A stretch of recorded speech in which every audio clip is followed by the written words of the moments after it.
Да, това е доста голяма локва. Сигурно е позната от другите клипове на Алекс Колев. Това е моят профил. И това е първото клипче.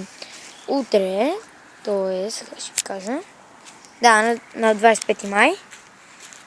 Ще снимам в Турция. Ще ходим. И ще снимам както винаги. Никога не изпускам възможности. Уоу! Това беше. Габи ми ще да минава, но като гледам вече колко е голяма. Гледайте. Ето това. Преди беше 2 пъти по-малко, даже 3 пъти по-малко от това. Даже е тук. За малко да седна кола. Кой знае колко е по средата.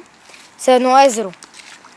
Но, съжаление, ще затънем, само ще ни скарат, като последната локва партия. Не можахме да го учим, защото стана много извратено. Олеле. Сестра ми започна да се каля и така. Само това ще кажа, защото не ще ми се разсъдите, ако кажа повече. И да, не мога да покажа повече. Ето ми колелата, това е на сестра ми, това е моето.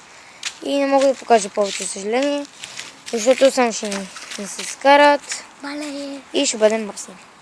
И да, добре, това е моето. Локва, любимата ми.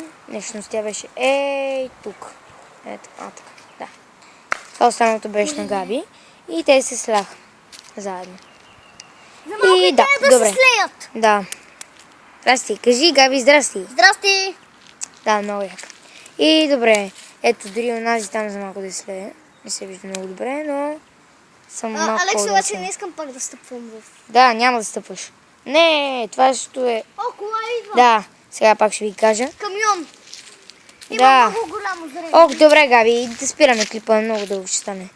Има много Въпреки хубаво само за една зрение. локва. Добре, мокни, Габи. Добре, това е и до скоро.